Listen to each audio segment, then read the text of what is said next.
அஸ்ஸலாமு அலைக்கும் வரஹ்மத்துல்லாஹி வபரகாத்துஹு. உங்கள் அனைவரின் மீதும் ஏக இறைவனின் சாந்தியும் சமாதானமும் உண்டாகட்டுமாக. சிந்தனைக்கு சில மணித்துளிகள். சமூக வலைத்தளங்களில் நிறைய தகவல்கள், எது சம்பந்தமாக நமக்கு தகவல் வேண்டுமானாலும் இலகுவாக எல்லா தகவல்களும் துறை சார்ந்தவர்கள் மூலமாக நமக்கு இலகுவாக கிடைத்து விடுகிறது. இப்பொழுது அந்த விமான விபத்து சம்பந்தமாக வரக்கூடிய தகவல் என்ன? ஒரு காலத்தில் இதெல்லாம் எல்லோருக்குமே தெரியாது. துறை சார்ந்தவர்கள், அந்தந்த துறையில் உள்ளவங்களுக்கு அந்த நாலேஜ் இருக்கும். இன்றைக்கு சமூக வலைத்தளங்களில் எல்லா பதிவுகளும் பரவலாக்கப்பட்டு நிறைய தகவல் நமக்கு தெரியுது. அங்கே இந்த விமான விபத்தை பற்றி பேசும் பொழுது என்ன தகவல் பேசப்படுகிறது? அந்த பைலட்டுகளுக்குள்ள ஒரு மொழி, ஒரு பாஷை ஒன்றும் இருக்குமாம்.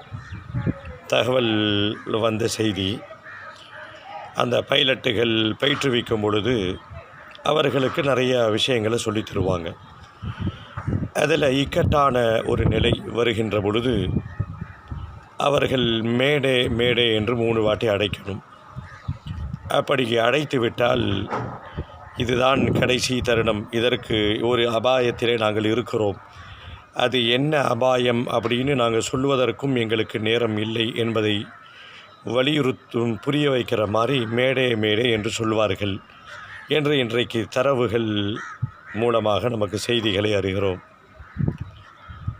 குர்ஆனிலே அல்லாஹ் கூறுவான், அம்மை யுஜீபுல் முதுத்தர்ர இதா தஆ. திக்கற்றவன், சிரமத்திலே தத்தளித்து கொண்டிருப்பவன், என்னை இந்த சிரமத்திலிருந்து நீக்குபவன் யார்? அப்படி சிரமம் அவனை தொட்டுகின்ற பொழுது, ஒரு அபாயம் அவனை சூழுகின்ற பொழுது, அவனை அந்த அபாயத்தை நீக்கி அவனுக்கு மகிழ்ச்சியை தருபவன் யார்? இறைவன் கேட்டுவிட்டு சொல்லுகிறான், அல்லாஹ். உங்கள் பிரச்சனைகளை தீர்க்கக்கூடியவன் ஓர் இறைவன். எந்த பிரச்சனைகள் ஏற்பட்டாலும் முதலில் நாவு உச்சரிக்கட்டும் அல்லாஹ். இந்த உச்சரிக்கக்கூடிய இந்த வார்த்தை நம்முடைய பிரச்சனைகளை எல்லாம் தீர்த்து, நம் கவலை உண்டாக்கிய எல்லா அம்சங்களையும் அது தீர்க்க போதுமானது என்பதை புரிந்து கொள்வோம். திக்கற்ற நிலையிலே ரப்பை சார்ந்து இருப்போம். இறைவனுடைய அருளை பெறுவோம். புரிந்து கொள்வதற்கு இறைவன் அருள் புரிவானாக.